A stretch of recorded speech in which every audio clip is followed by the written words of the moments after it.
भारतीयों को नहीं दिया जा रहा है वीजा, एयरपोर्ट से लौटाया। नमस्कार, स्वागत है आपका हमारे चैनल यूएई खबर पर। देखिए, आप भी अगर पहली बार संयुक्त अरब अमीरात छुट्टी मनाने के लिए जा रहे हैं तो ये खबर आपके काम की है। दरअसल अबू धाबी या दुबई पहुंचने से पहले ये ज़रूर पक्का कर लें कि आपको बैंक खाते या क्रेडिट कार्ड का मिनिमम बैलेंस 60,000 रुपये हो या फिर आपके पास रिटर्न टिकट भी हो। ऐसा नहीं होने पर आपको यूएई के एयरपोर्ट से ही वापस भारत आना पड़ सकता है। ऐसा इसलिए है क्योंकि टूरिस्ट वीज़ा के दुरुपयोग को रोकने के लिए यूएई ने अब सख्ती बरतनी शुरू कर दी है। यात्रियों की गहन छानबीन एयरपोर्ट पर की जा रही है। इन दोनों शर्तों को पूरा न करने वाले कई यात्रियों को दुबई और अबू धाबी एयरपोर्ट से वापस भारत भेजा भी गया है। टाइम्स ऑफ इंडिया की एक रिपोर्ट में सूत्रों के हवाले से बताया गया है कि तमिलनाडु और केरल के एयरपोर्ट से जहाज पकड़कर यूएई जाने वाले ऐसे यात्रियों की गहनता से छानबीन की जा रही है जो पहली बार यूएई आए हैं। दुबई और अबू धाबी एयरपोर्ट पर अब खूब सख्ती है। साथ ही इन दोनों शर्तों को पूरा न करने वाले कई यात्रियों को एयरपोर्ट से ही वापस भारत भेजा गया है। इस समय मिडिल ईस्ट की यात्रा करने वालों की संख्या काफ़ी बढ़ गई है। इस वजह से किराए में भी वृद्धि हो गई है।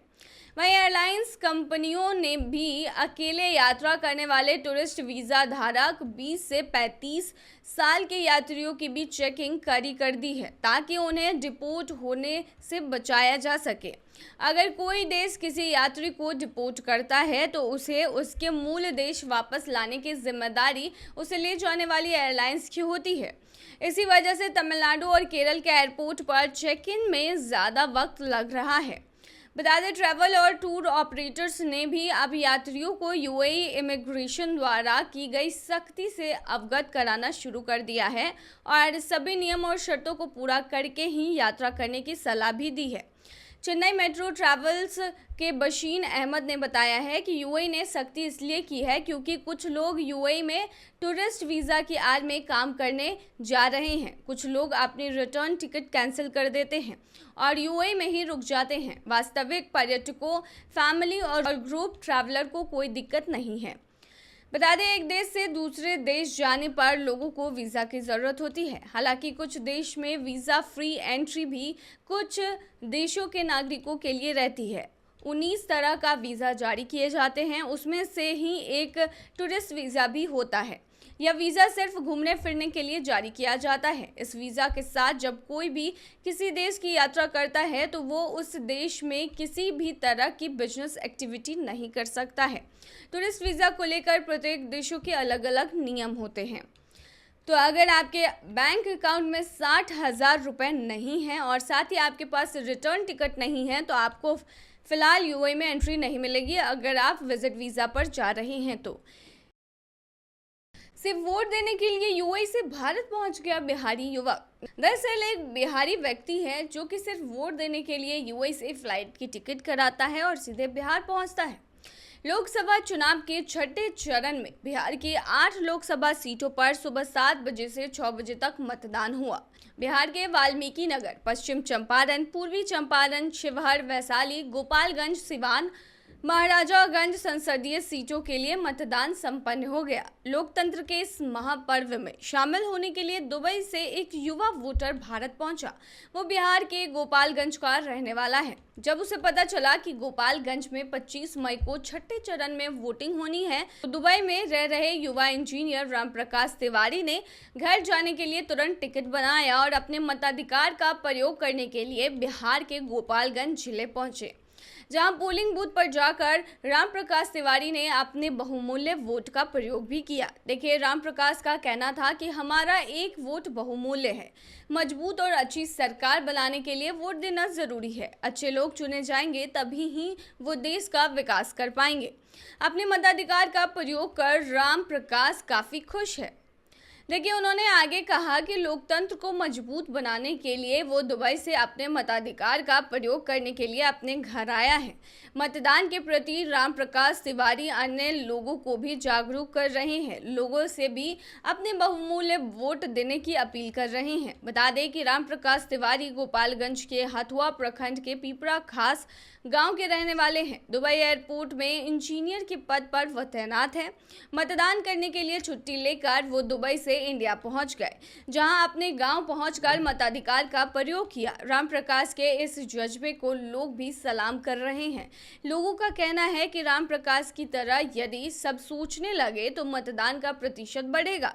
इसीलिए सभी लोगों को अपना मतदान जो है वो देना चाहिए, साथ ही अपने मताधिकार का प्रयोग करना चाहिए। बता दें, आने वाले 1 जून को भी पटना में वोटिंग होने वाली है। तो अगर आप लोग में से कई लोग जो हैं अगर यूएई में रह रहे होंगे, जो पटना से हैं, और भी कई जगहों पर वोटिंग होने वाली है, तो वो भी आ सकते हैं और अपने मताधिकार का प्रयोग करके मतदान देकर अपना मनचाहा नेता चुन सकते हैं, ताकि देश का विकास हो सके। वही फिलहाल आपको जानकारी दे दें कि यूएई अगर आप जा रहे हैं टूरिस्ट वीज़ा पर, तो आपके पास आपके बैंक खाते में 60,000 रुपए होने चाहिए। इसके साथ ही आपके पास एक रिटर्न टिकट भी होनी चाहिए। अगर ये दोनों चीज़ आपके पास नहीं होगी तो आपको यूएई के एयरपोर्ट से ही लौटा दिया जाएगा। तो ये चीज़ ध्यान में रखिए। सूरत से दुबई पहुंची लड़की, पहना मुस्लिम लिबास और बदला नाम, लेकिन नहीं की है शादी। देखिए, लव जिहाद के किस्से आए दिन सामने आते रहते हैं। ठीक ऐसा ही एक किस्सा गुजरात के सूरत शहर के सामने आया है। लव जिहाद का शिकार हुई लड़की को मुस्लिम लड़के ने बिना शादी किए, बिना निकाह किए उसका हिंदू नाम बदलकर मुस्लिम नामाकरण कर दिया और उसको मुस्लिम लिबास भी पहना दिया। इस बात की गवाही देते हुए लड़के के साथ लड़की के फोटोग्राफ्स सामने आए हैं। सोशल मीडिया पर मुस्लिम लड़के और हिंदू लड़की के जो फोटो वायरल हुए हैं, उसमें लड़की ने मुस्लिम महिलाओं द्वारा पहने जाने वाले लिबास को धारण किया है। फोटो पर उसका नाम शाइना शेख लिखा हुआ है। हालांकि उसे सूरत से दुबई बुलाने वाले मुस्लिम लड़के ने हिंदू लड़की के साथ ना तो हिंदू रीति रिवाज से शादी की है और ना ही मुस्लिम रिवाज से निकाह किया है। लव जिहाद का शिकार हुई हिंदू लड़की को मुस्लिम लड़के ने दुबई बुला लिया था और परिवार वालों को इसकी भनक नहीं लगी। ट्यूशन पढ़ने जाने का घर पर बोलकर लड़की निकल गई थी। जब घर नहीं लौटी तो उसके माता पिता ने उसकी छानबीन शुरू की, मगर फिर उसका कोई अता पता नहीं चला था। अंत में लड़की के माता पिता ने 8वां लाइन्स पुलिस थाने में लड़की की गुमशुदगी की रिपोर्ट दर्ज कराई थी। उधर पुलिस इस मामले की कुछ जांच कर पाती उससे पहले ही लड़की के परिजनों ने लड़की के घर से गायब होने के सबूत जुटाने के लिए अपने घर के आसपास लगे सीसीटीवी फुटेज खंगाले थे।